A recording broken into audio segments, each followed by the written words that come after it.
The following thoughts on Hoppe Hour do not represent Cox Media Group or its sponsoring. Anything you hear may and will be used against you. Thank you. Voted as best local podcast in Tampa Bay by the Creative Loafing. You're listening to Hoppe Hour. Damn right. Here, try out the mic. Hoppe Hour. This Perfect. Is, what do I sound like? You sound very smooth. Play it back. There's no snare in my headphones. Trust me when I say your voice sounds amazing. Thanks, man. I really appreciate it. We'll keep this in there, even though the show hasn't even officially begun. Thanks, I just man. liked how smooth your voice sounded. Thank you. I really appreciate that. Now we need a very important intro so people know what show they're listening to. Yeah. You know, because you don't want to get them confused. They're like, what show am I listening to again? And then they forget and they tune out because they're confused. People don't tune out to you, Hoppe. Okay? You would hope not. Shut your freaking mouth. They don't tune out to you, man. That's very flattering to hear. All of Tampa Bay is listening. Everybody across the Howard Franklin from the beginning to the end, they're all tuned in to Hoppe Hour and Jared Waters. All right, let's get this thing going. Howard Franklin. Damn right. Even Howard Franklin's listening. Yeah. Sometimes he goes, should I jump off the bridge or not? But hearing my voice, he goes, nah, I'm good. Man, you're a lifesaver, man. What up? What is happening? This is Hoppe Hour. I am your host, Ryan Hoppe. And live at Hoppe Hour, we have the very funny comedian known as Jared Waters from Cigar City Comedy in Tampa Bay. What's up, dude? Hello, Ryan. How we doing, my friend? Doing good. You sound like one of those guys you'd hear on like the smooth like jazz channel at night, like talking dirty to the women. Like, how's it going out there, ladies? You have that vibe. Thank you. I really appreciate that. That was the most classy insult I ever heard in my life. Why would you take it as an insult? That could be your second job, like being a DJ at some jazz club. Jazz club, yeah. I don't know, man. I don't think my voice is that strong. You know, I think it is. I wish I didn't have this voice sometimes, man. I like your voice because it suits you, because whenever I see your pick, I would never expect your voice to be like that. I thought you would sound like Chris Rock or something. Yeah, that's what people tell me. I don't look like what I sound. You sound very original and very genuine. Thanks, man. Like you could do that. like audio books. Like you could read a book about how to improve your life and be like, the first part of life is you have to appreciate each moment. Like you could do a really good inspirational novel and do the audio reading. Thanks, man. I really appreciate that. Maybe I could like do theme songs and just slow it down, you know? You also could do a narration for like a movie if someone's blind. I like that. Like do some narration for some porn. Dashing and daring, courageous and caring. You know that song? Mary Poppins? No, Mary Poppins. It's the Gummy Bears, man. Disney Channel. Oh, I thought that was Mary Poppins. Dashing and daring, courageous and caring. I thought Faithful that was and friendly, the Storyberry Juice. Yeah, Gummy Bears. I thought you were singing Supercalifragilisticexpialidocious. No, Whatever. never that, man. Never that. Shout out to Disney, though. What's your favorite Disney movie? Mine has to be Toy Story. Toy Story. Toy Story is a really good written. Lion King. Lion King was the best one. I hate Lion King. Why not? I don't know. Jealousy, man. This is really how this world is, man. Why would I be jealous of Lion King? Not jealousy, but I mean, they really tackle some real social issues, man. Oh, yeah, they do. Showed you about women and their nature of women, how it's really supposed to be out here. You know what I mean? Yeah, it's very deep of a movie. A lot of Disney movies slip into like double entendres and the little lessons as well. Like we all know that Woody wanted to bang the girl that kept care of the sheep. Yeah, I would say that she got a little jealous when what's the cowgirl? Yeah, she got a little jealous. Shout out to Buzz Lightyear being a good wingman though. That was a great wingmanism for him to hop on top of that. Shout out to Buzz. Buzz Lightyear's a badass. Like, he just was, like, the best wingman. Like, I wish they could have an adult version of that movie, like an Adult Swim type of thing. Yeah. That'd be badass, just seeing Woody get drunk at the club and Buzz picking up chicks with his muscular body. It's Toy Story 4, man. You never know, man. They're going to keep punching him out. Hopefully they don't get corny like Mr. Potato Head would be like a drunk that hates his wife. He'd be like an Al Bundy. It's Don Rickles, man. Don Rickles, man. The legend, Don Rickles, man. What Mr. would you Warren do himself. if you could meet Don Rickles? What would you say to him? Because I'm friends with a lot of comedians online, and I'll see their tweets, and there's just this very genuine smile whenever anyone meets Don Rickles. Don Rickles is the only one for me. I remember in college studying just like all the guys from the period, and I was like, Don Rickles is the one that I know that would always break everybody else. He broke Carson, and I would ask him. I would just pick his brain about all the comedians he saw. You know what I mean? because it was really Don Rickles, what he said to Richard Pryor, that made him spin out, because he called Richard Pryor like a Cosby. He's like, "You're great, you're like Cosby," and that really like set him off. And he worked with Red Fox. He's worked with pretty much every comedian you can think of. Don Rickles was there. So I don't think no one's ever done a podcast with Don Rickles. I've never heard anyone sit Don Rickles down and talk to him for 2 hours. Maybe Mark Maron. Who knows? No, he's never. I don't think he's ever done Don Rickles and Maron. I don't see Don Rickles doing a podcast. I don't see it doing. He needs to. It's his thing. You know what I mean?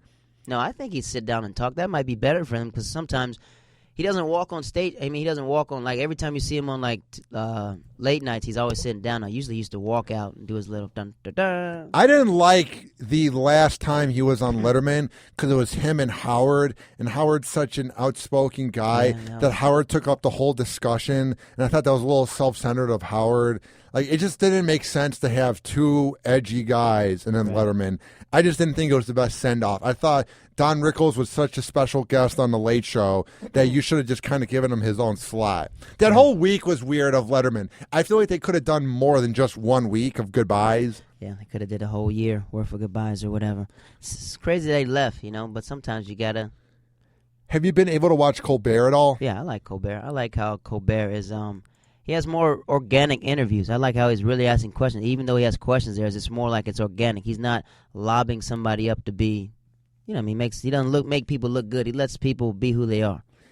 Yeah, it's one of those things where everybody thought he would bomb going in just because a lot of people didn't know that he's done comedy and he's done improv and he was in Second City.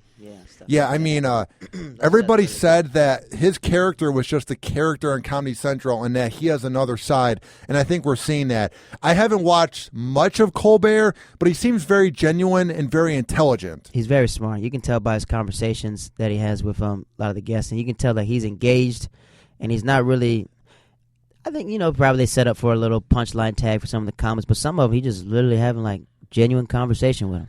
I think Jimmy Fallon's a nice guy. I think he'd be cool to hang out with. Mm-hmm. There's a lot of reports that he drinks a lot, so he'd probably be fun to party with. But I think he's an atrocious late-night host. I think he'd be a good host of, like, America's Got Talent or some show. Like, he's good at the lip-syncing show. Let me tell you why I respect Jimmy Fallon. Let me tell you this. Why? Jimmy Fallon, you can say what you want about him, but there was a time Eddie Murphy was promoting Tower Heist. Yeah. And he was doing all these late nights, and Kimmel couldn't break him because Kimmel was asking him questions, but Eddie was sort of like that.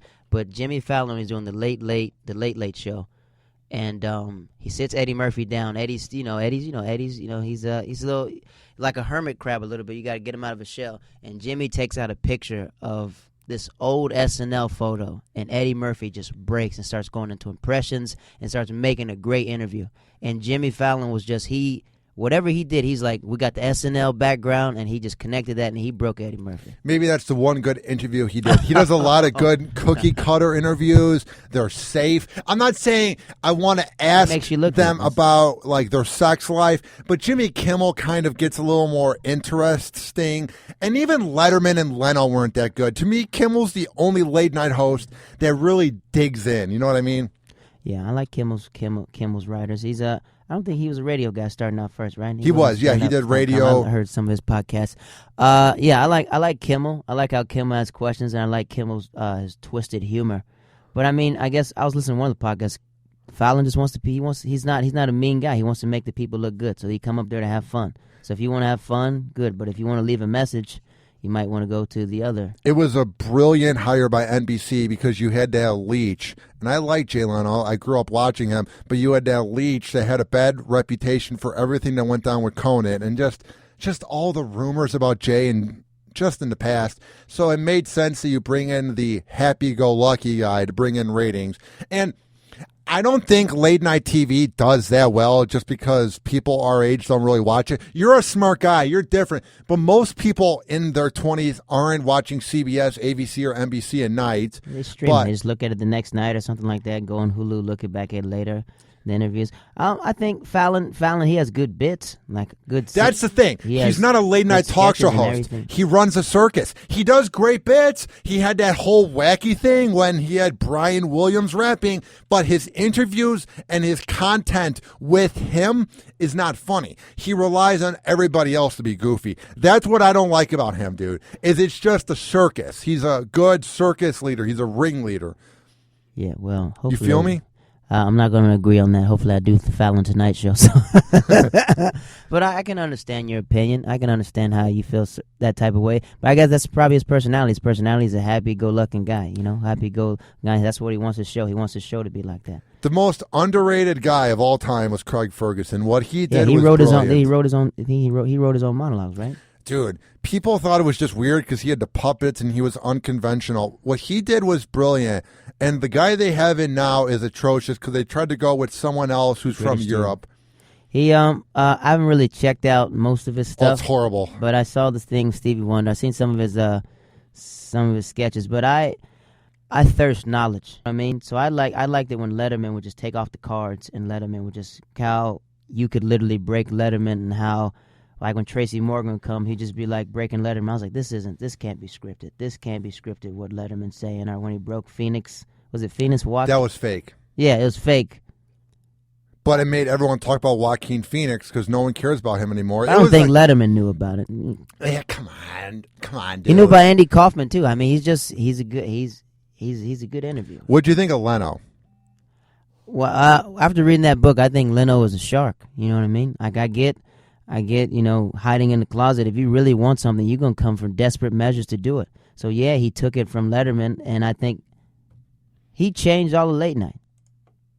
He made it corny. He made a cornball. I could see why you could say that, but if it wasn't for him taking over the Tonight Show, it wouldn't have been Letterman. I don't think Letterman would have been the man for the job because I think he would have got too grumpy and too weird for it. It made sense to have him do the Late Show. To me, Leno was perfect because he was just cookie cutter. He did the man on the block, jaywalking. I just think late night TV's cookie cutter. That's why I don't like it. I like watching what Trevor Noah is doing. I think he's really genius. The first few shows were really brutal. His interviews aren't the best, but he is doing great at just calling out the media. Like, he is the perfect replacement for John. And I was a huge fan of John. I think John should have waited one more year until the election and then left. I wish he could call out Trump right now. Yeah, but sometimes he's been doing it for what? Since he was doing it since 1999. So eventually, I mean, you find out what else is new, what else you want to do, what else you want to accomplish, and it's amazing all the people that he's groomed, all the people. Like if you look at his tree of all the people that came out underneath him, that's amazing as well. So you look at stuff, and you got to look at Letterman's tree too. And Jay Leno's done a lot for a lot of comedians and stuff like that. If you talk about it, there's I mean, it's rare, but I mean not rare, but I mean some comedians that he does look out for. Jim Norton, he had Jim Norton on a lot. Yeah, I mean, there's guys he takes care of. Yeah, that's good. I mean, it's a yin and yang. You know what I mean? So it's crazy how you have to pick a line in the sand. But I mean, Sacha Baron Cohen was pretty much Borat. That's why I call him Borat and all of his care. I love him. But I mean, Letterman produced most of that. He produced Borat. He did? Yeah. I didn't think that movie was that funny. That is one of the funniest movies that ever came, and that's one of the funniest movies of all time. Me and you disagree on a lot of things because me and you and Cam Bertrand, a local comedian here in Tampa, we went out drinking. You guys like 3 weeks ago. I watched you guys drink. And I drank water. You guys disagreed with me when I said that the Chappelle show does not hold up. Don't ever say that. Don't freaking say that. Whoever's in Tampa right now, if you have a knife, do not kill Hoppe at all. You don't understand what Dave Chappelle did for comedy. It doesn't hold up, though. No, it does hold. What are you talking about? It doesn't hold up. Have you ever checked out what are you talking about? There's a court sketch about how black people don't find anyone guilty until all the facts come out. That's what happened. Every time like a black star, everybody wants to know about all the facts. I mean, he has those selective segments, but a lot of them are just Wayne Brady, Lil Jon. He made Wayne Brady more of who he really is. Because a lot of people thought Wayne Brady was like this Powerpuff dude and all this that. But he made Wayne Brady, like, gave him a little edge a little bit. You know what I mean? That was a dope sketch. The Wayne Brady, Clayton Bigsby. Clayton Bigsby's legendary. That's the legend. Dave Chappelle, man, he's a freaking genius, man. Seeing him, I saw him live stand up. Freaking amazing, man. You don't ever say that about the Chappelle Show. Look at that tree with all the people that came off the Chappelle Show. Who did? Bill Burr. That's where he came from. I didn't know that. Bill Burr's doing stand-up. He pretty much broke on the Chappelle Show. Bill Burr's my hero. Bill Burr. Patrice was on the Chappelle Show. Maybe you're right. I don't know. No, there's a lot of people on the Chappelle Show, man. Patrice O'Neal, we would need right now with all the fake outrage. I would love to see him yelling on Fox News.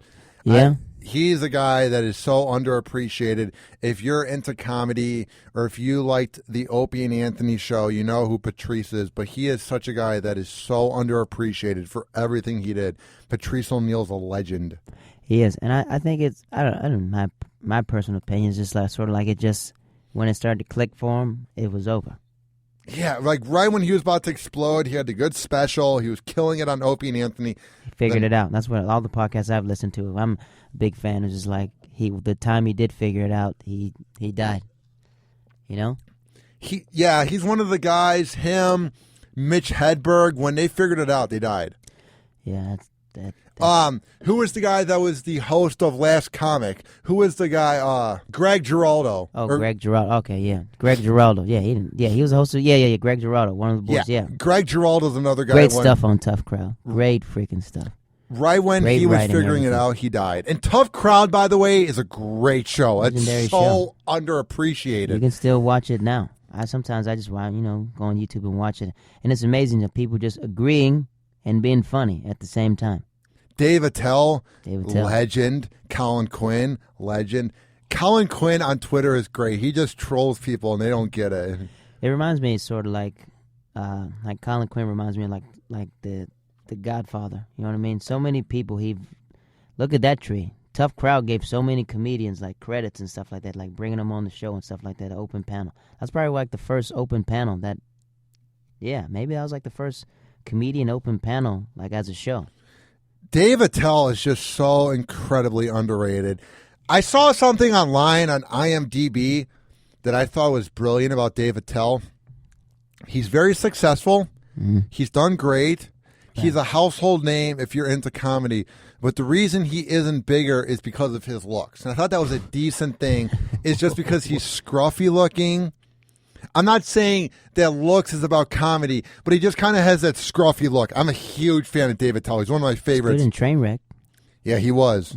I loved how Amy Schumer brought everyone aboard in there and gave everyone a little shot. Florentine, Kelly. Pete Davidson, Robert Kelly. Yeah. I thought that was very cool to just see all the comedians alike. It was very surreal. But I mean, that's I guess that's sort of what it's about. You know what I mean? The comics, you let other comedians eat and stuff like that. Like the Chappelle Show, man. A lot of comedians did they were the extras and a lot of everything else acting inside there.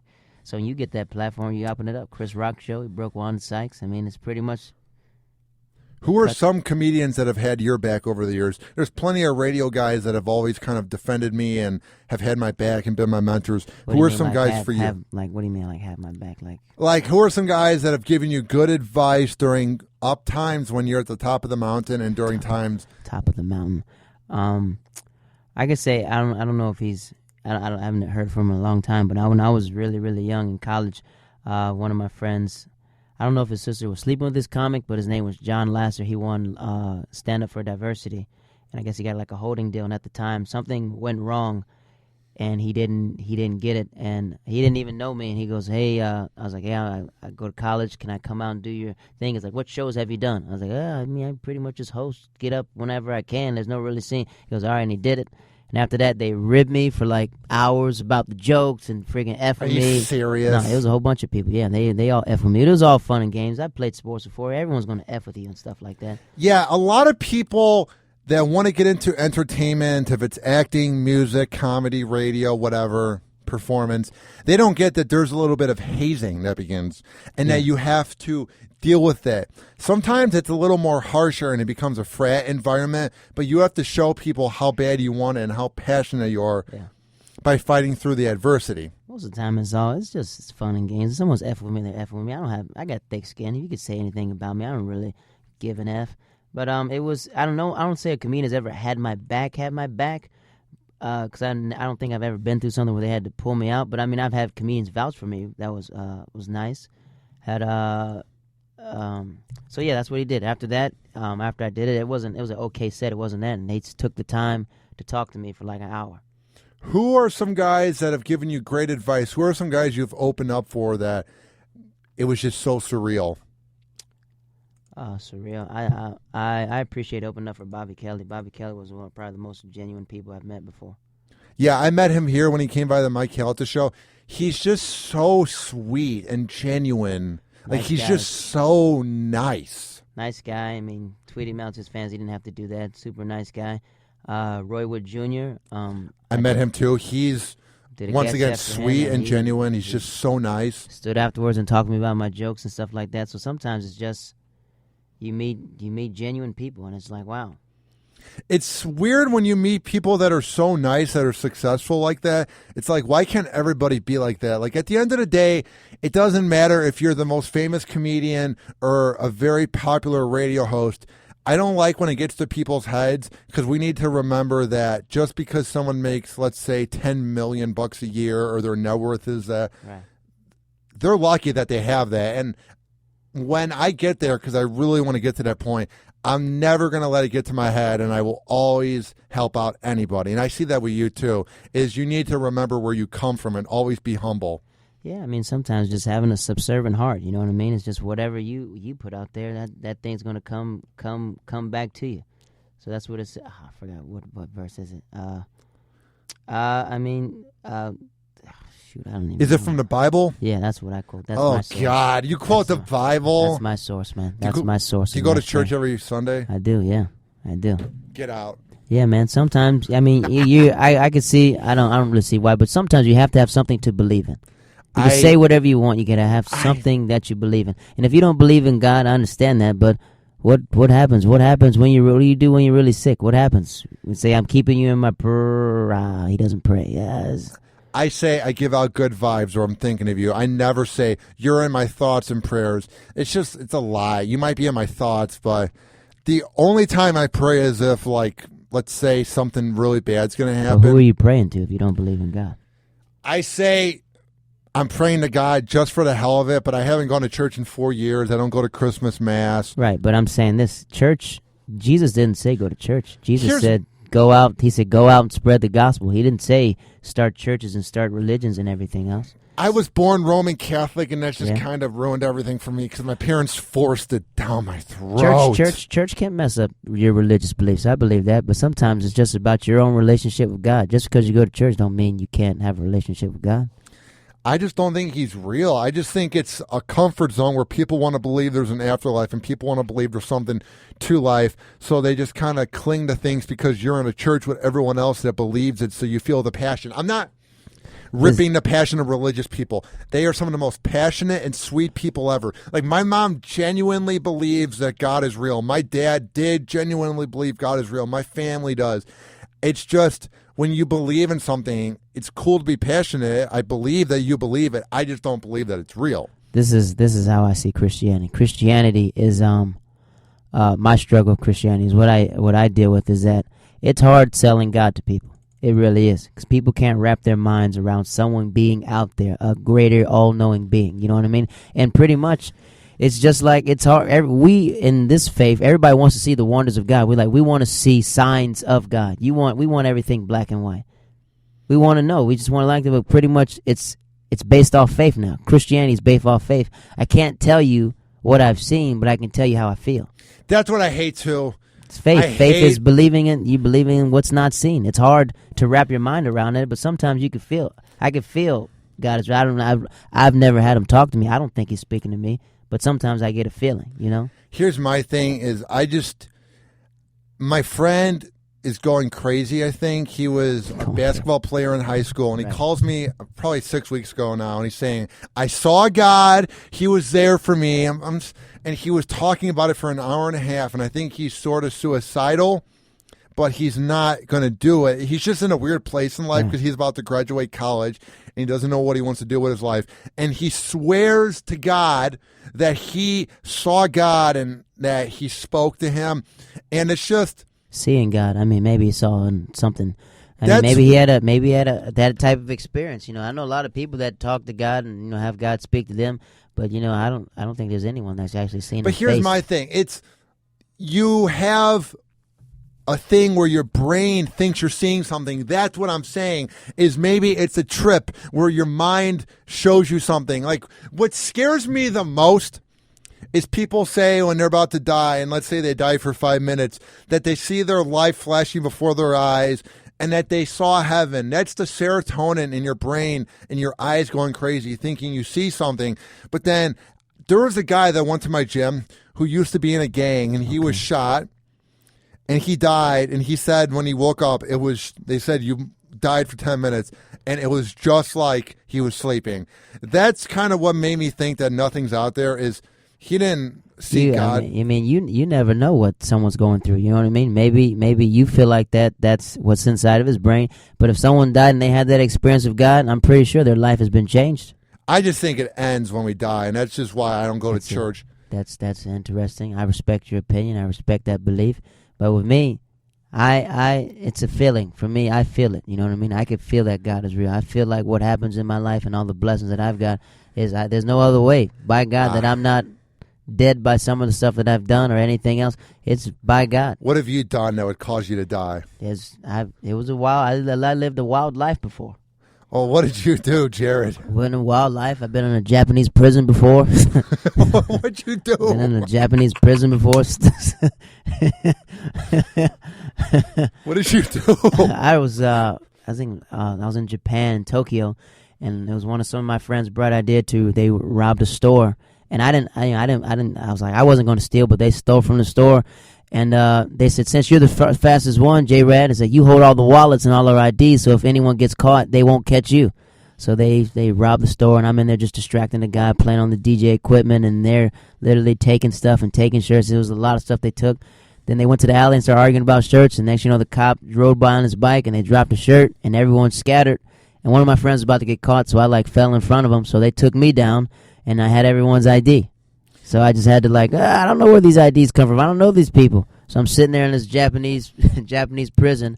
And at the time I didn't know Gohan meant rice. So this Japanese guy is all like, Gohan, Gohan, Gohan. I'm like, Kamehame. And they all just started laughing. I was like, this is not what prison's supposed to feel like, man. This isn't what it's supposed to feel like. How scared were you when you have that moment when there's the bars and you can't leave, and it's not like you're in an American jail? But it wasn't like bars. It was like a pure white room. It was like a white room, was glasses. It like a rubber room? It wasn't rubber. It was just like a white. It was like a big white building. It's like I went to a holding cell. Then went to that, and it was kind of cool because some of my friends were there with me. So it wasn't really, it's like, oh hey. Oh, it's so awesome being in a prison in Japan where you're in a foreign country. Oh, right, it's great. But I knew, I was like, eventually they're gonna let us go. They're eventually gonna let us go. What is it like? Is that the only time you've gone to jail, or have you gone to jail other times? No, come on, you racist bastard. No, I haven't been to jail other times. It was, I wouldn't even call it jail. It was like a holding. It was like a holding thing because I didn't get any charges, anything else, because I didn't steal anything. I just happened to be with the people at the wrong time. Just guilty by association. I knew what they were doing. I just didn't want to say anything about it. But I was at the time, I was having a lot of fun, and I just thought it was funny at the time until I was like, oh, snap, it just got real. Oh, wow, someone's... Was there a part of you that thought you were going to not be able to ever come back to America? No, I never thought that. I knew that eventually. I knew a lot of people that got arrested in Japan because a lot of people were adolescents, and they all just had strikes, and I never had... It's because you pray to God. Yeah, maybe God controls everything, my friend. So, yeah, maybe that was him to let me experience that, to realize, hey, this isn't the path you want to go down. But I wasn't into stealing or anything else. Just my friend. You hang out with not the wrong crowd. Some of those are my best friends. They just made a stupid decision. I just happened to be there, and I just knew a lot of people that stole. They got 3 chances, and I was like, if worst case scenario, I have 3 strikes. So they just gave me community service, and I got fired from community service. Why? Why were you fired from community service? I remember the first time I did community service. I was at a restaurant, and the guy with me. I don't know. That was like I think the first day I was fired. He like asked me to cut up chickens, and I didn't know how to cut chickens. So I was like, I was just throwing chickens in like I think I threw bloody chickens in like a freezer.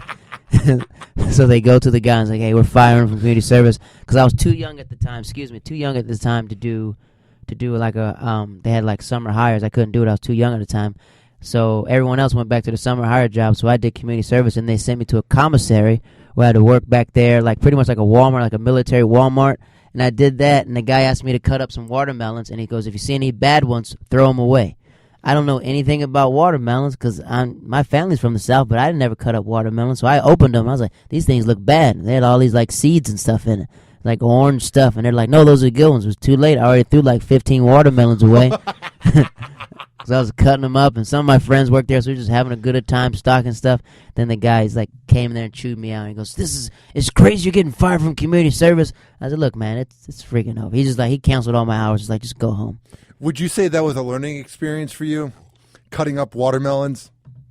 No, that was more. I don't know if that was a racist tag about blacks and watermelons, but I was being serious. I but wasn't. no, I mean no. That I was like 12. I don't know how young I was, but I mean it didn't really teach me anything. It just taught me that there's consequences for the stupid stuff that you do. How reckless were you as a teenager? Did you dabble in marijuana and drinking, or were you a good kid who believed in God? Yeah, I mean, I've sampled almost everything. You know what I mean? I've sampled almost everything to get my own take on it, and I see why people get hooked to it and everything else. But I've never got to the point where I was hooked on anything.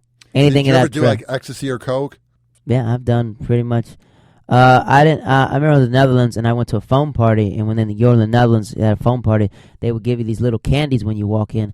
And I was like, why are they always giving us candy when we walk in? Like, oh, they're freak. But every time we'd have a good old time, be like playing in the foam, everything else. And then when I came to America, I was like, this phone party's just not hitting, man. It's just the girls aren't dancing right. I don't feel hot enough or anything else. Until my friend's like, because you were taking. I was like, what? He goes, yeah, man. Every time we went in there, they gave us that. I was like, how are you that naive that you didn't realize it was ecstasy or like Molly? Because it's not in the Netherlands. It's not portrayed like that because drugs are everywhere. It's not like it's a big deal. Like if you see someone smoking weed, it's not like a big deal. You see someone buying mushrooms, it's not a big deal. They don't look at, like you never see anybody overdose in the Netherlands because it's there. So I was like, I've sampled everything. I was like, oh, I get it. I get how people get hooked to this. I get why people are hooked to marijuana. I get it. But me, I like to have a clear mind at all time. I don't like anything to alter. Did you ever have a really bad trip? Nah, I don't know. My mind is already out there, so it was nothing that was too. I'm the same way. That's why I don't dabble in drugs. It's just because I'm crazy and wacky as it is. So it's just one of those things where I'm already crazy. I can't imagine what I'd be like on shrooms or acid. Can you imagine me, the hyper goofball on acid? I can imagine that. What would that be like? I think you turn into a platypus. And you would platypus. I think you'd be an introvert. You know what I mean?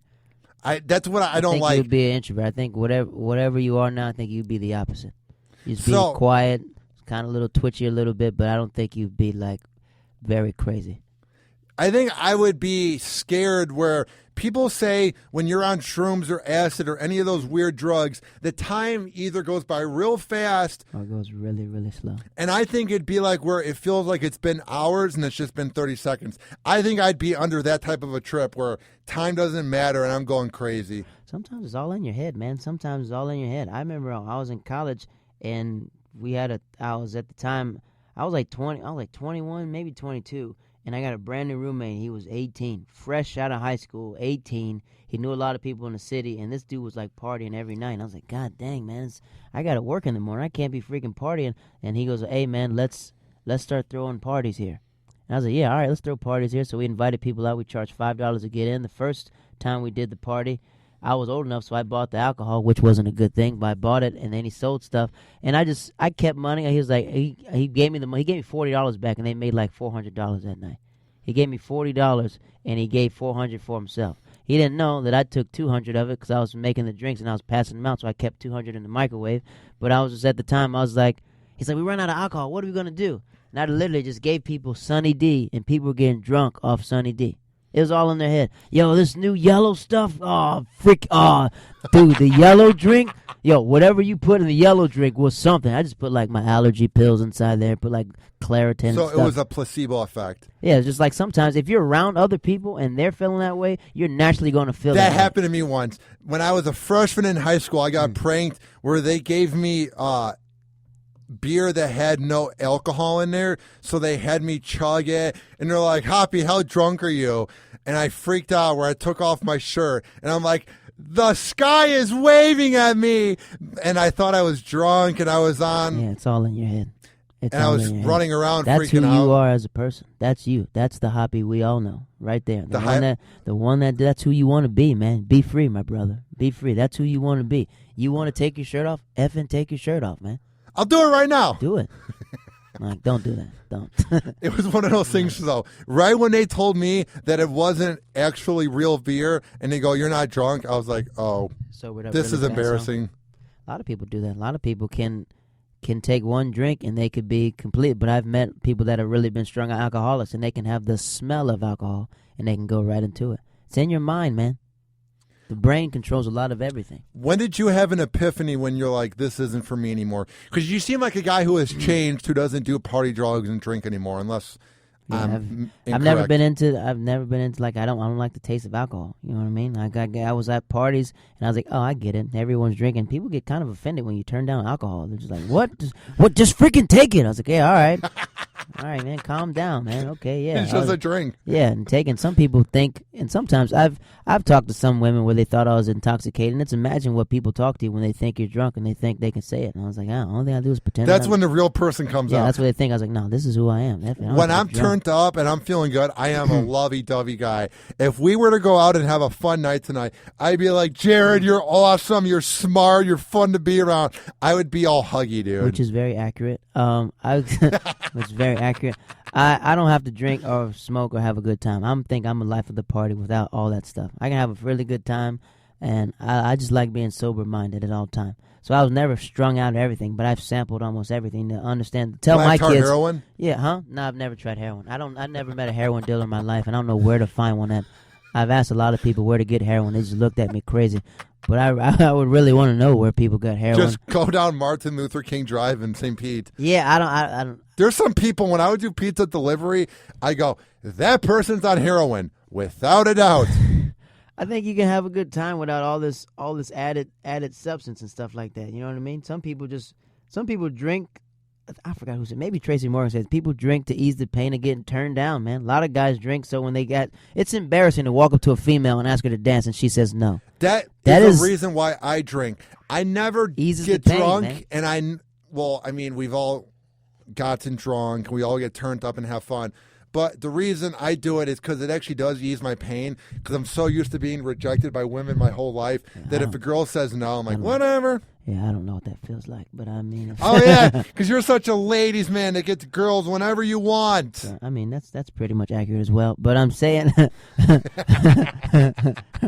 I mean, you have to build up that type of confidence, you know what I mean? Sometimes you say like this, you got to treat the dimes like pennies and the pennies like dimes. You know what I mean? So instead of going up to the prettiest girl when you're dancing, talk to that 3 or 4. You know what I mean? Get her motivated, and that 3 or 4 is going to have some prettier friends, and they're going to look at you and be like, wow, look how nice of a guy. He's dancing with my ugly Or that friend. 3 and 4 might be flattered that you're talking to her, and she'll put out at the end of the night. Yeah. What an awful way to say it. Yeah, that is very, yeah. Shout out to your motives right now. Shout out to what you're looking for. If any Shreks are out there, call up to Ryan Hoppe right now, and he'll definitely 847-34. Enjoy your platypus. That's what he's up to. He will enjoy it. Dude, what do I need to do to change my life, man? I'm gonna be honest with you. Most of it is all confidence, man. If you're confident in yourself, a woman's attracted to a man that's confident. No woman wants a guy that's unsure of himself. Because all women are unsure of themselves. Are they good at reading that? Yeah, they're good at reading that. My old roommate, when I was at Disney University, when I was an intern at Disney, my guy, he was having a serious dry spell, and I told him, man, I was like, look, man, you're just freaking corny, man. You're just freaking like stupid stuff. This is a true story. We're on a bus, we're going to Magic Kingdom, And it was this beautiful chick, and he's talking to her. I was like, all right, man. Hey, man, get the number, man. Because we have a saying when we worked at Disney World, was like, if you don't get the number on the spot, it's just like, hey, Magic Kingdom has her now. You're never going to see her again. It's 48 people, like 80,000 people in this park. Long story short, he walks up to her, and he goes, hey, a lot of people say I'm a mushroom. And we're like, what? He said, this is a true story. He goes, I'm a mushroom. She goes, why? He goes, because I'm a fun guy. Wow. I promise you, he said that word for word. Word for word. What happened? And she looked at him, like the distaste in her face when she looked at him. And I was like, why the F would you say so? What is wrong with you, man? He believed it. He believed this is the line that's going to get me. This is the line that's going to get me those digits. She gave him her number, and I was like, don't ever say that in front of my presence again. Did he ever see her again? Yeah, he did. He went on a couple of dates. I mean, he It was out of pity. But he did when it hit a turning point where we all hung out with a whole bunch of chicks, and I told him, I was like, look, I met these girls. What I want you to do is don't say anything. Don't say nothing when we get to this party. I'm going to do all the talking. You just agree with what we're going to do. I said, so what we're going to do is, my other friend from California, he has this game in California where California people, they're all like, they're dicks to women. You know what I mean? And I was like, why are you addicted to these chicks? And he said, because when I walk in the room, I have to be the meanest person possible, and I can't change See, that doesn't work for me, man, because it's one of those things where when I'm a dick, I'm like... No, I'm not saying you have to be. Someone has to be. So but everyone gives me that advice. I go, you have to be a dick. I'm not saying not be a dick. I'm saying he was with someone. Now, think about this. 3 people there. It's me. You know what I mean? Me saying what I want to say. Then this guy who's a dick the whole time. And then my boy Keith. And I was like, look, don't say anything. We're going to make fun of you the whole time. And all the girls are going to be like, oh, why are you guys making fun of Keith? I was like, Keith's the only one that doesn't bring back girls to the room. Oh, my God. Keith, wow. And he's just like, yeah, And I said, hey, we're about to leave, Keith. You stay here. Sit on the couch and watch movies. Don't say anything. When she asks you questions, just give her 3-word responses, and that's what you do. Let her do all the talking. You regurgitate, and next you know, when she starts talking, kiss her, and that's over. Was it over for him at the end of the night? Yeah, I left, but I mean, yeah, they made out. I mean, I don't put his business out there, but I mean, maybe he. We don't know who Keith is. Come on. Yeah, I mean, hey, you know what I'm saying? Maybe he got the field goal. I don't know if he scored, but I think he did score. I was his roommate at the time, but he goes, he was so happy at the time. He goes, what do you think it is? I was like, dude, you just gotta let a woman talk. They want to talk. You can't talk more than them. Let them talk to you and just listen to the key ingredients and just talk back the information. It's sort of like doing an interview. You let the interviewee talk. A lot of women just want to talk, man. And if you just listen to them and you show that you're genuine and you have a heart, eventually you can probably kiss her for you. I mean, be kind of a height difference, so it depends who you're talking to. I went on a date with this girl I liked that we've been talking on Tinder for about 3 weeks, and I got her number. And I dropped a line on her. I said, we've been talking for a while. I feel like this is where I get your number. And she goes, yeah, with a smile. And then I said, okay, here's my number. Text me whenever. She sends me a text 2 weeks later. And we actually were supposed to go on a date the night me and you hung out. But I had to get up to go to the airport at 4. So I'm like, I don't want to go on a date. Why did you put it in her hands? Text me. Why didn't you just do it? Because my friend said to do it that way. F your friends. F all of them. He said it would show initiative. No, show initiative by telling her to do it. But then she sent me a text. She's on Tinder, so obviously she's fishing for anything.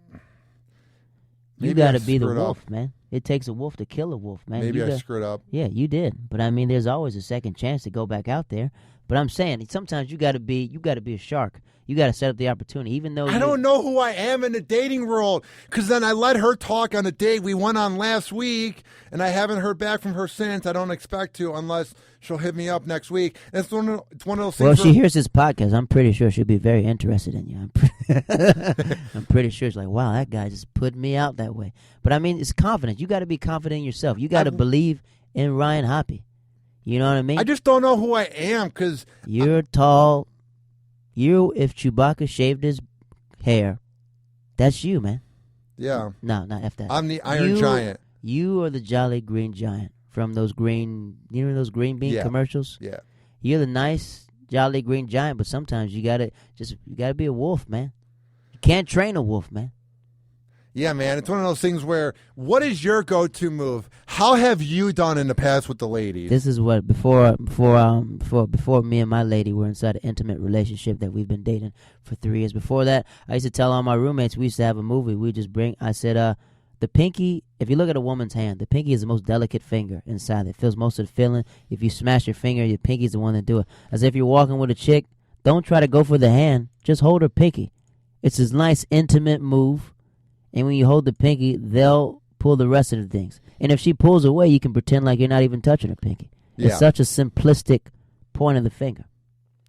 And I think it's just, sometimes you got to be funny at the spot, too. Sometimes I'm good with humor and everything else. But sometimes I just like giving women motivation. And it works? Yeah, I mean, sometimes you meet women, some of them, they things that they lack in, they like to find in you. I don't know. It's just, when I go out, I don't know what to say, and I run out You're of a tall things. guy, man. You got to play that to that advantage, man. And I guess the radio card. All the radio guys say use that. But do they care that I do an award-winning podcast? No. Yeah, they do. Why? Every woman wants to be with someone that people admire. Every woman wants somebody that other people want. So you really think saying I have the best local podcast I wouldn't in say Tampa? that on a first date. I wouldn't say that at all. I didn't even bring up my radio game. The girl that I went out with talked about it, or she knows that I do radio, but I didn't bring it up. It was all about her. How are you speaking, though? What do you mean? How were you speaking? Were you loud? What type of setting were you in? We were at a bar. You know the one next to Janice Live? That's kind of loud, man. You should go to an intimate place. IHOP, you know what I mean? Waffle House, so romantic. I went Waffle House. I said IHOP. IHOP is very more intimate, man, because people are really quiet because they're usually there with their side chicks and stuff. So a lot of people don't want to be that. a lot of people aren't too loud there. So I mean, if you go to IHOP, it's a very intimate place. So me and my lady first went on a date at IHOP. No, we didn't. We went to Magic Kingdom. We saw the Avengers, and then after that, we went to Universal Studios. But after that, like the follow-up date was at IHOP. Intimate place. You can talk, eat breakfast food. It's intimate. We actually had a good date, the girl I went out with. I just don't think she's into me. It's interesting. Why do you think that? Because she hasn't hit me back up. I hit her up on Tuesday. I was like, what's up, Erica? How's it going? Nah, don't do that. What you do with women, what I do back in the day, what I do was 3 dots. Just put 3 dots. That's all you do. Why? 3 dots. And if they're interested, they'll bite the bait. They'll be like, were you meaning to say something to me? They'll be like, hey, what's up? If they don't respond, they don't respond. 3 dots. That's all you got to put. Dot, dot, dot. I think I'm a type of guy where I'm not saying I need relationships, but I don't think I'm going to be like a Charlie Sheen where that's healthy for me. You want AIDS? That's what you want? The freak do you want? You want AIDS and gay sex? That's what you're asking for? With trannies? Yeah, I mean, if you want that, if you want to be the Charlie Sheen, my man, proceed. That's what you want. No, I just meant Shout like, out to all the trannies out there in Ybor City. Come up to a Hoppe Hour. That's what he's looking for. yeah, when you see me walking around, just come on and say what's up. Hey, man, hey, that's what you want. But I mean, confidence, man. Just be confident, man. You got to believe in yourself. That's the key to everything. Believing in yourself. When I care too much about getting laid, it doesn't happen. When I don't care, it doesn't happen. It's just I don't know what the medium is. I don't know how to approach it. Do you want a relationship? I think it'd be healthy for me. I think it would expand my mind, and I think it would teach me more about life. You should date an older woman then. I lost my V card to a 48-year-old woman. That was wow. Where did you purchase her at? Back page. That's where you found her at. Hey, welcome to the Hoppe Hour. Some backdoor action. No, it was one of those things where she was a fan of the show that I worked on in Cleveland, and I lost my V card to her while the song "Freak a Leak" by Petey Pablo was playing. Petey Pablo from North Carolina. Yeah. How you like it? Hit it from the front. Freaking late. You talking about that Petey Pablo, right? Yeah. I wonder what he's doing now. All those guys, Petey Pablo. He was on the show Empire. I don't like that show. I like the show Power. I like Power 50 Cent. I love that show. That is an underrated show because no one has the channel. If that show was on HBO, everybody would be talking about Power. It's good. I like Ghost. I like Tommy better. I hate Ghost. Tommy's a platypus, man. Like, that freaking chick had him ringed around his finger. The freaking redhead Don't chick. talk about the second season. I'm only on episode 7 of the first season. Never mind, because I finished all the seasons. Oh, I'm at the point right now where they were making out in the car after she gets caught taking the from his jewelry wife, from his wife. Yeah. Yeah. It's what Ghost did to his side chick was disrespectful. That was Don't tell me.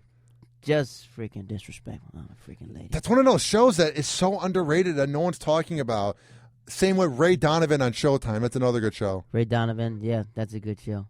Hey, lady, I'm doing a podcast right now. You're sending a text while on the air? No, she's not gonna say bye. You're really FaceTiming your girl while you're doing a, hey, what's up? He's on a podcast right now doing his thing. You know how disrespectful? Right. You know what? Get out. Right. If that's so important, you can Right. get out. Lady, Can't believe this. Lady, let me tell you something. He's acting tough on the radio, but he don't want these bars. You know what I'm saying? 2-time wrestling champ. You see my lady just laughing at you? She knows what it is. But look, let me get at you later. He's texting the whole time, too. But I just want to No, show. I'm checking Twitter. Look. But I've been focused on you. I've been focused, too, but we've been talking about women, so I was giving him advice. If you want a dime like this, I can get you one. You know what I mean? Shout out to everybody in Belize. I can purchase you one. All right, lady, let me call you back. All right, bye.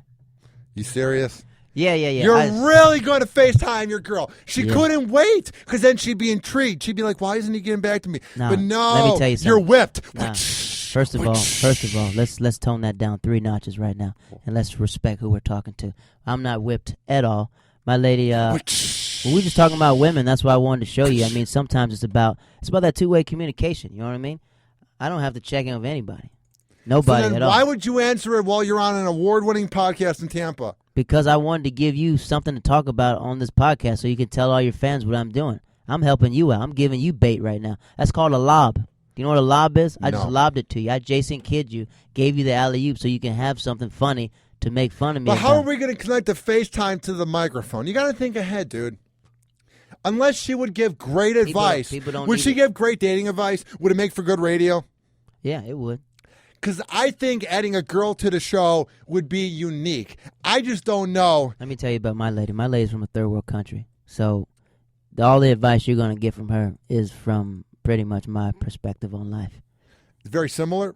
Yeah, eventually, yeah. It's pretty much third world country. That's how I like them. She doesn't have the American values that a lot of other women have. And that's what I've always, even when I lived in the Netherlands, I've never talked to women from America. And it's nothing against American women, but I like a woman with culture that I can, like, you already know about my culture. You already know about something. I like being intrigued with somebody else, you know? I just can't believe you took the FaceTime while on I the thought air. you were on. I was like, this guy's just freaking texting the whole time. I didn't know what the F you were doing. I was periscoping you. I didn't Talking know what about you were going to doing. a Japanese prison. I saw you. Disrespectful. What were you doing over there? You got a computer screen. I don't got anything over here. I'm just Well, looking yeah, at because you. you're the guest. I'm the host of the show. That's why. Come on. Okay. What I want to ask you is, what do you think about smartphones? Do you think they're taking over the world? Because I do. No, I don't think smartphones. I think smartphones are a really good invention. Helps the children read faster. It helps. I mean, pretty much helps the GPS. It helps a lot of stuff, man. What are you going to do without your smartphone? How are you going to Periscope without it? But we lived a decent life 10 years ago when we didn't know it existed. What did you do 10 years from now? What do you Where mean? were you at 10 years from now? I was in 6th grade. So what were you doing in 6th grade that was so mind-blowing that you didn't need a smartphone?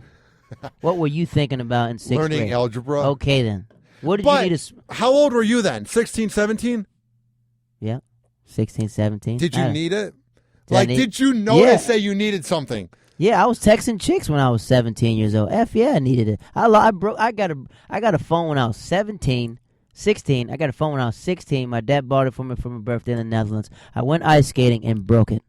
What type of phone? I don't know. It was Flip phone? yeah, it was flipped. But I think life was better back then I got because 6 phone numbers that night, and the screen was cracked, and I had to decipher what they meant and what they said to go hang out with. Did you get some that night? No, I didn't.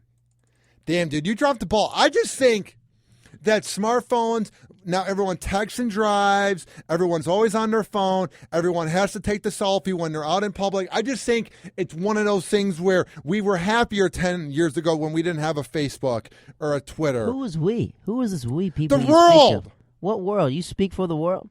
I see reports on the Huffington Post or CNN or Daily Mail where they're saying we're unhappier when we're so obsessed with our phone, and everybody is. It's taking over the world. Let me ask you a question, especially about your podcast. A lot of guests you get through social media, right? Yeah. What if you didn't have that tool? I wouldn't know what it's like without it. Thank you. All right, then. You know what it was like 10 years ago when you were in 6th grade? Good point. How was that? I hated school. When you thought, there you go. How has social media changed your life? How has smartphones changed your life? I just think maybe smartphones can be used for good, and they also can be used for awful things. It can't. Only thing I can say that's bad about, I would say, I'm tying in smartphones into social media. Sometimes I feel like there's no reason why some people should contact other people. Yeah, especially when you're like, hiding behind a keyboard on social media like but a I pussy. mean, that's what I'm saying. Like when a lot of people go online and rant about certain stuff, a lot of people that rant, when you meet them face to face, they don't want that juice. You know what I mean? A lot of people say a lot of stuff about Cosby, but if Cosby really got in your face, you wouldn't say anything. There's an AP report, I forgot this interview, and he's asking Bill Cosby about the allegations, and Bill Cosby just stops him. He goes, "We won't answer that right now." You ever seen that one? Yeah, and that he's was just from like, last year. yeah, and he was just like, I'm sorry, Mr. Cosby. What's up? I'm sorry. That's what I'm saying. A lot of people aren't really these tough guys. They're pussies. Yeah, a lot of people are. They are platypuses about a lot of stuff. But my thing is, if you're going to be this tough guy, you got to be it off camera. You got to be it on camera. You got to be whatever. Yeah. I think the internet is a fun place. You know what I mean? I like it when other people just say like slick stuff. It's funny. But there's no reason why you should be able to contact Eminem and mess up his day. Even though I don't think it messes up his day. When he has a network. Some of these guys get offended when you write them on Twitter. There's a lot of guys that athletes. It's weird. The athletes, like after they lose, they get really mad. It's fun. It's funny. It's funny. It's funny. The memes are funny. Well, this is the funniest thing I think. When something's trending on Twitter and the memes that come out about something are the funniest thing that happens. Not really. Those ones about Harvey got so old. They're hateful but funny. I don't think they're funny because they become repetitive, and then you see the same ones, and everyone tries to act like they're the ones that made it, and it's plagiarism. Right, but I mean, but it's still, that's the I world. don't like memes. I think they get funny. I mean, sometimes you can communicate through memes with a woman. Really? Just send funny pictures, and she'd laugh. Oh wow, this guy's a sense of humor. Well, I'm not as in depth when it comes to talking to girls like you. So maybe it's an art. Just... It's an art. It's a dance. It's an art. You have to be intriguing, but at the same time mysterious. At the same time, when I talk to women, I never let them look at my social media at all. You don't need to know anything about me except what I'm telling you. Because once they find you out through social media, they already get a gist of what you think you're about. Yeah, and then they begin making assumptions. Yeah, if you're getting to know me, you're going to get to know only what I put out for you. A lot of people are like books. No, a lot of people are like magazines. Some people follow you on Twitter. His podcast. Oh, I'm on it. Oh, I know exactly how he sounds. I know how he talks. I know his opinion. They flip through you like a magazine. But if you are like a book, you give a woman a chapter. She has to meditate on that chapter and be like, I'm curious what else happens. Then you give her another chapter. She has to be curious. You have to be mysterious about something. So going in, should I not say that I work in radio and keep it? No, just be who you just be who God. Since you don't believe in God, be who the person that you are. I mean, eventually, if it's curious, come to us like that. When she asks you questions, have some type of mystique to you. You always have to have something to give to someone.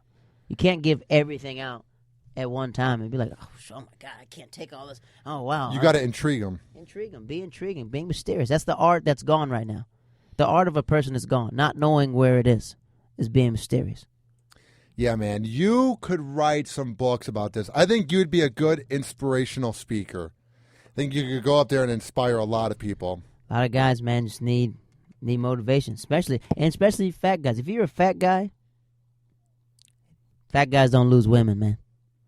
Some fat guys have swagger. Yeah, because they need to carry it because they're not the best looking. Biggie Small said it best. He's a fat, black, ugly as ever. He knew it. He is ugly, but he got women. But he was smooth though. You can't take one of my big friends. He also was very rich, so that helped. Even before he's rich, like they said that P. Diddy, they said they met him talking to chicks in the lobby. They're like, who's this fat dude talking to these chicks in the lobby? But fat dudes, you're not going to take a woman from them because they date like battered women. Yeah. They're waiting for the next comfortable relationship to lead to. You're not going to take nothing from a fat dude at all. You're not going to take that. I feel you, man. I just wonder what I need to do because I'm tall and I'm awkward, how I need to associate that with being fat like Biggie. How I can have him inspire me. I say, hey, man, first you need to be, I would say go to something that you're not, where do you pick? You pick up women at bars? I would need to pick Tinder. up women for that to happen. I don't have any game, dude. I know. I believe it. You look like a square. I would say rectangle because of your long body. You know what I mean? I would say that. Or rectangular prism. I'd say that. Yeah. But I mean, it's some people get girls by being with not having any game. Opposites attract, man. I see the nerdiest guys with the baddest chicks on the planet. On the planet. Being a nerd is in. Yeah. You got to embrace it. You got to embrace this goofy, Gumby look that you got. You got to embrace Gumby. You got to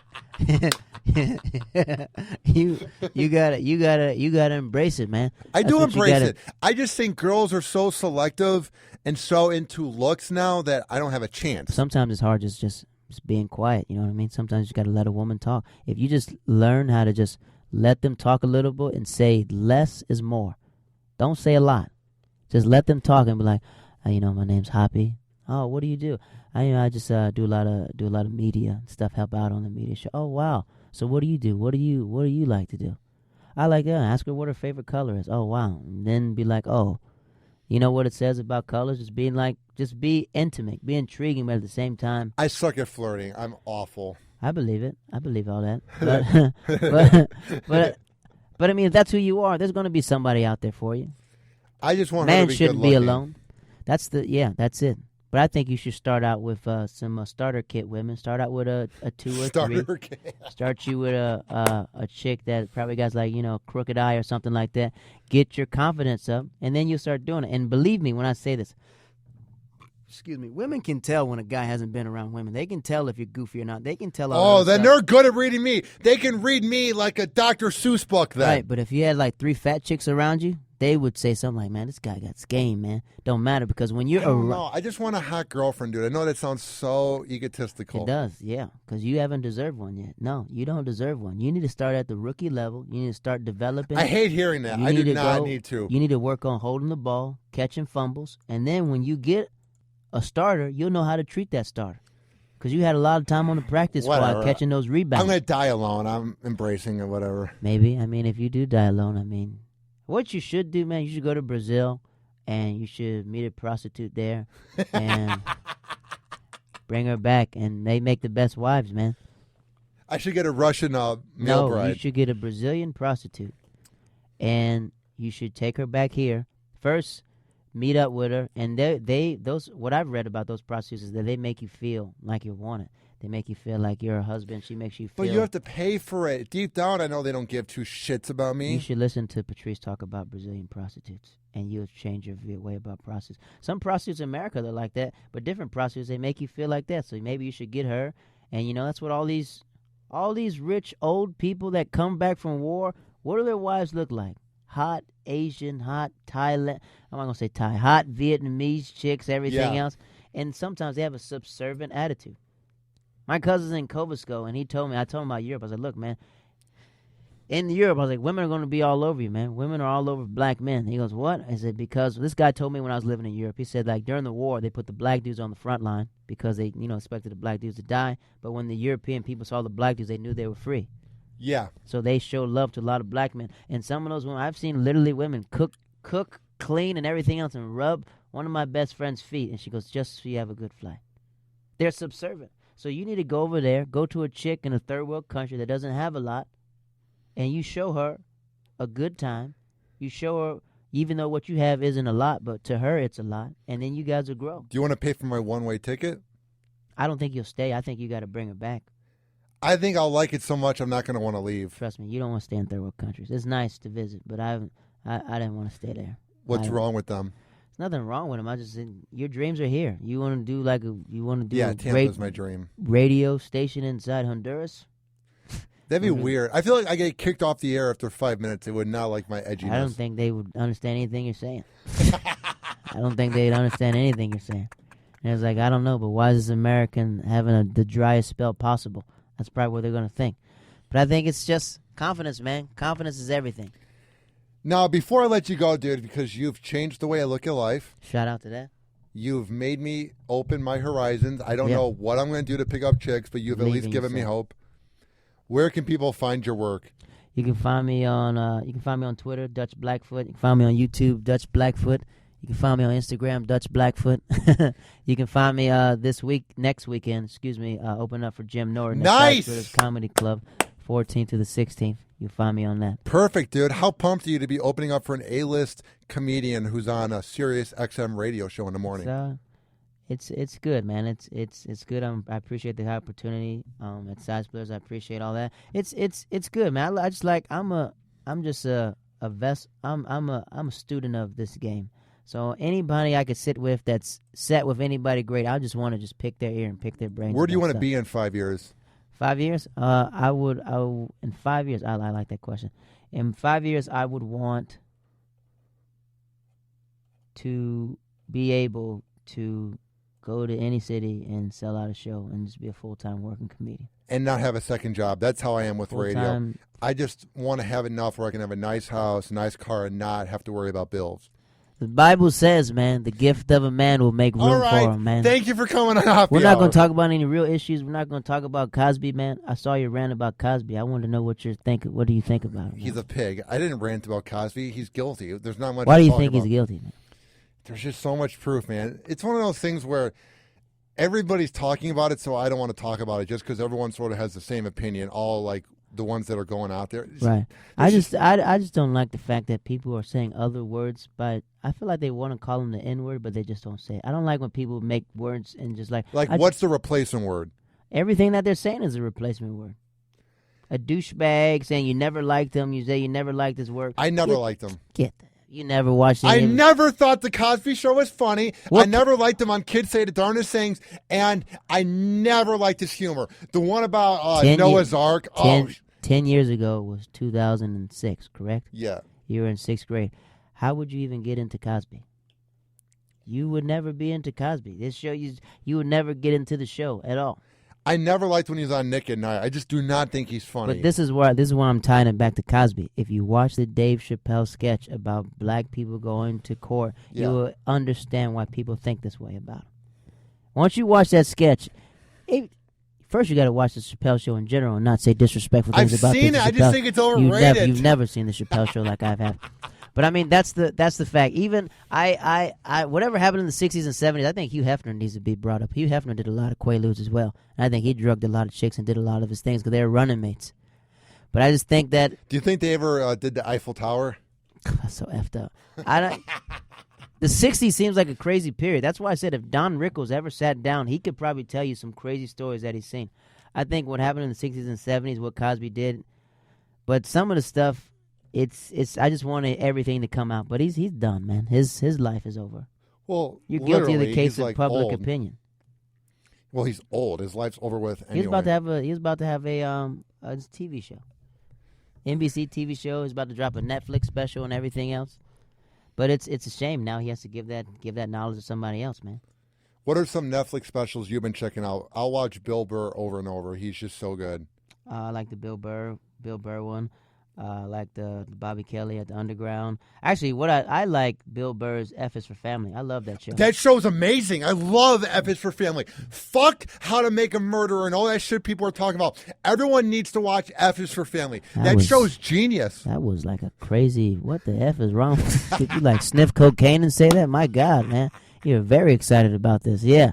F is for Family. It pisses me off. They don't promote it on Netflix and no one's talking about how brilliant that show is. Yeah, I think the black guy that the dude with the hat. Yeah, back to the hat. I sort of think that's a Patrice character. That's what me and Cam were talking about. We think that dude because he has a gap in his mouth. Yeah, that's what we thought. Is that F is for Family? I like BoJack Horseman. I love that show. That BoJack show Horseman. has issues in there. Like it's actually a real show. Yeah, it's like a really depressed horse. It's a really depressed horse, Will Arnett. But I think he does a great job. I like that one on Netflix. And Jessica Jones. I want to have her babies. She's amazing. This is why you're not getting women, man. You can't say you want to have her babies. You want to give her some babies. You want to give her your hoppies. You want to get. You didn't give her the hoppy train. You gotta have some catchphrase with it. The Hop Hour. Go hippity hoppity in there. You could hop on this. You could hop on this hoppy. I don't know what you're gonna do about it. Hop on this hoppy. Well, me and you will discuss this off air, and I will make that my next catchphrase for Hoppe Hour. Sounds good? Yeah, and make sure you guys keep checking out Ryan Hoppe. Good kid. He's doing his thing. He's really passionate about radio, passionate about podcasts. And I'm passionate about yelling about F is for Family. He is very loud. He's probably the loudest person I met. The funny story is when I'm talking about in a professional setting. We were at Applebee's. and he's talking about banging a 48-year-old as loud as he can next to this couple sitting next to him was like having like a first date or something. They're like 60 years old, and they're hearing Ryan Hoppe talk about, I freaking banged her and everything else. And these old people are like, hey, can we get switched to another table? And I deal with 5-year-olds every day, and I know how loud people are. I was like, man, Ryan Hoppe really does not give a F about anyone knowing Was that really that loud? what he really thinks about this 48-year-old that threw her platypus at him. Was that really that loud? You saw that. Well, Cam Bertrand, another comedian that was there in Tampa, he was being loud too. So don't throw all of it at me, dude. No, when you're laughing and when you talk about that chick, I looked at those people's faces because I'm very observant. I'm looking at those people's faces, and they were just like, that big guy just said what he just said, and then, and you got your big. I don't know where I heard that laugh before, but this is a big giant laugh. You got your big laugh, and they're just looking like this guy's really enjoying it. And I got 2 mimosas, whatever poor I Dutch got. black guy sitting there in between them, cold, not knowing what's going on. He ain't talking about banging a talking about banging a 48-year-old. The best part is, did you expect it out of me? Like, what did you think I was going to be like? Did you listen to my show prior? Who did you think Ryan Hoppe was going to be? I think after I've spoken to the guys like Hoppe, he's a good kid, nice guy, and I was like, yeah. And then after you started talking so loud, I was like, yeah, this guy is a radio guy, man. This guy is saying I thought we were like literally shooting a podcast, and you're literally talking about what you want. Because the girls next to us, they were into it because I heard them listening. Really? And then the old people next to her, they were just so disgusted. They're just like, what is this big guy talking about? They're probably thinking like, this good, charming, good Jewish kid. They're probably thinking he looks like a good Italian, good Jewish kid, Irish kid. Has his nice collared shirt on. And he just has a filthy mouth. He's just so freaking filthy. I think I said the C word that night. Yeah, he's like, these dumb cunts and all this other stuff. As loud as you can. And then Cam's drinking, and I was like, wow, this is an eventful freaking night. Yeah, you look scared. I didn't look scared. I like people. I like being the man looking outside the box. Like, what are the people thinking right now what we were talking about? The girls were actually like getting closer listening to me and Cam talk about sex. I don't know if you noticed that. Cam was very intriguing that night. Yeah, that's why I said he looks like a mannequin. like a bony mannequin, a funny bony mannequin. His hat doesn't even fit his head. Oh, it's effed up. Yeah, I told him you stole his mozzarella stick. I told him, and he told me he's going to murder you when he sees you.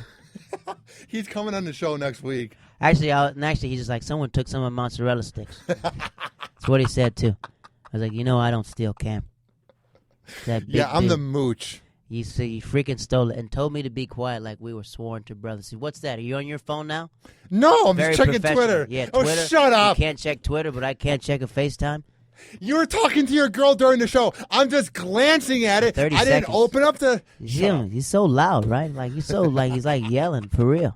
If I didn't know you, I would just like come. What would you do if you didn't know me? If I'd F you up, man. No, you wouldn't. You wouldn't have the guts. Trust me. You're not that jacked. Nah, man. I've been hitting the gym too. I'm not coordinated, but I'm working on it. But you can get broken down like a table, man. You can get broken. The bigger they are, the harder they fall, man. I'm a very peaceful person. I don't want violence or anything else. I'm not you're a changed man. Oh, not a changed man, but I'm all about peace and love. But sometimes, you know what I mean? I got yelled at a lot in my life, so I don't like people yelling at me. I can handle people yelling at me. We're boys and stuff like that. What are you going to do about it? Right, just like that. You know what I mean? Like, since I know you, I give you a point. And since people respect your podcast, you expect it. But if we're just randomly on the street and you yelled at me, we start rumbling. What would be your first move? Like MMA, punching, what would you do? Double leg takedown. I go right to the single leg. Would you choke me? I'd choke you out after you get to the ground. That's a bitch move. Choking you out? It's a bitch move, dude. What is a fight? I don't know. Yeah, I'd punch you out after I got you to the ground where we're even level. I'm the biggest pussy. I would lose the fight. I believe it. But but I think everyone has. It depends how mad you are. It depends. When someone's mad, you can't tell me anything. I've seen someone get knocked out. That's what World Star was. World Star was created for people so they could witness what really happened in a fight. Yeah. Because And back to in the day see when the you fight, you just madness be like, in who won? Baltimore. I mean, it was a tie. It was a tie. It's like now we have video document. Like you said, smartphones have changed the way we view fights, man. Smartphones change the way we view everything. Yeah, it sort of messed up comedy and stuff like that. I feel a certain type of way. I feel like you should never record Dave Chappelle live, but sometimes I thank the people that do sneak and record him so I can witness the genius. Do you get mad if they would ever Periscope your comedy, or would you be flattered? Nah, I'm sort of iffy way about it. It depends if it was bad. I mean, if I had a bad night, I wouldn't want to be Periscoped if it was a bad night. Do you ever get nervous when you're doing a show that you might offend someone and it might go on TMZ? Like, as a comedian, do you guys ever get nervous that it might go viral? I'm not. You just can't give a fuck? I mean, the message that I'm bringing, sometimes I wish... I wouldn't mind if it went viral. I wouldn't mind because I want to do the material again. I would hate to throw the material away if it went viral and people expect me to do it. David Weingarten said it best. He said it's free PR. Yeah, free publicity. But if that's my closer, I wouldn't want my closer to be on TMZ because that's what I close with. What do you close with? I got two different closers. I usually do a movie joke and a Jedi joke. Those are usually one of my one or two closers. I saw The Force Awakening, dude. I slept the whole time. It sucked. Don't ever disrespect what George Lucas has started. Fuck Star Wars. Don't you ever say... The most overrated franchise of all time. Are you kidding me? Fuck Star Wars. Kidding me? Fuck sci-fi. Fuck Jedis. You should not live. All right. Look, man, The Force Awakens and all those white supremacists that were protesting the movie, they probably felt good when they watched the movie. It was like, I hate that the black guy had to be a main character. Outrage. They weren't that mad. But he's a janitor, so we're good with it. And he might die at the end anyway. He's sanitation. So everybody's like, we didn't really like the black guy being in holding the lightsaber, but he was a janitor, so we're like, it's okay. Let's go outside and have a sword fight. Sounds good? Hey, man, you guys take it easy. Side Splitters next week with Jim Norton. Check that out. Check out Cigar City Comedy, all the funny local comedians out there. And, man. I've almost had every single one of them on. I'm having Michael Murillo on next week. Good, nice guy. I'm going to have Mona Smith on soon. Mona, very funny chick. And then that's it. I've had everyone on. There's more, man. There's more to come. I have Cam Bertrand coming on next week, and Amanda Jordan, and much more. Amanda, nice girl. Cam, good comic. Yeah, man. Just make sure you support local comedy in the Tampa Bay scene. Very funny people out here reaching their goals and everything else. Support the scene and support the Hoppe Show. We're going to work on his voice. We're going to work on him laughing in public. We're going to work on that. On me saying the C word in public, too. Yeah, it's very offensive to women, but who cares? I mean, you don't, so F Gee, it. I wonder why I'm on a dry spell. Who would figure that? See, saying the word "see you next Tuesday" might not exactly make them turned on. Hey, man, even though Ryan Hoppe doesn't believe in God, God bless everybody. Make sure you guys have a good night, and please drive safe out here in Tampa Bay. Yeah, there's too many drunk drivers out here. It's ridiculous. Please don't drink and drive. That's very serious disease. And please don't, I can't say Snapchat and drive because sometimes I do that, but I do it at park lights. But please don't do that. Oh, just at park lights. Just at park lights. That's it. All right, man. Have a good night. Hold on. Let me Snapchat you, too. Hell yeah. Let me put you on my Snapchat, too. What are you going to do? What's your Snapchat name? Dutch Blackfoot? Yeah, it's Dutch Blackfoot. This is Ryan Hoppe. We're doing his show right now. This is What's Hoppe. up, guys? How's it going? Ryan Hoppe. He did a very good job on Hoppe Hour. I'm very honored to have Jared Waters on. He's a good guy. Check him out next week with Jim Norton. Well, I can only do 10 seconds. That's the thing about Snapchat. Oh man, he just said something nice. Hey, can you play it back again so I can do it? Yeah, let's do it again because you have such an ego and you need to have it perfect for Jared Waters. Yeah, it is. Hey, this is Ryan Hoppe from Hoppe Hour. Jared Waters just kicked ass on my show. Yeah. See him next week with Jim Norton at Side Splitters. Boom! Yeah. How's that? He's not that tough in real life. Well, Jared, have a good night, my man. Hey, man, you take it easy as well, man. It's a pleasure. Peace. Hoppe Hour. Hoppe Hour.